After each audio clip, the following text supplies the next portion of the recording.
5,000 টাকার ফসলের পর্তা পড়লো। এই যে সাহায্যটা কে করলো? শেখ হাসিনার সরকার। এই বুদ্ধিটা শেখ হাসিনার মাথার থেকে বাড়াইছে। এই যে RDF, ওইটার মালিক হচ্ছে গোলাম মোস্তফা সাহেব। উনাকেও চিনি আমি, ওনার সঙ্গে বহুত দিনে খাতির।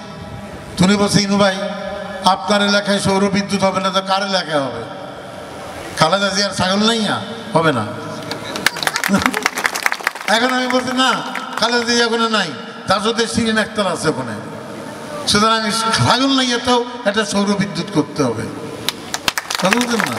আমি আজকে ভাবছি খালেদা জিয়ার জায়গায় শিরিন আক্তার ঢুকছে, শহীদুলের জায়গায় ইনু সাহেব আসছি নাকি?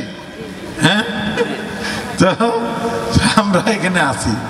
আজকে আমি এখন এদের সঙ্গে কথা বলবো। এই চিতুরিয়াতে আর একটা সৌর বিদ্যুৎ হচ্ছে না, আর আমার মিরপুরের ভিতরে আরো 20টা হচ্ছে,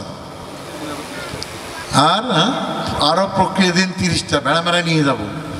তা আমি অন্তত দেখতেছি যে চাষির তো 5-10 হাজার টাকা বাঁচে। এই যে উপকারটা কিস্তি তারা দিবে, না দিতে পারলে জেলখানায় গলায় দড়ি দিয়ে নিয়ে যাবে শেখ হাসিনা তাদের।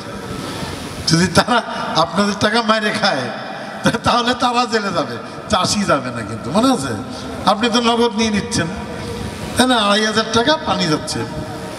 সুতরাং সোহেলের গলায় দড়ি পড়বে, মোস্তফার গলায় দড়ি পড়বে, আমারও পড়বে না, আপনারও পড়বে না। আপনারা সেদিক থেকে নিরাপদ।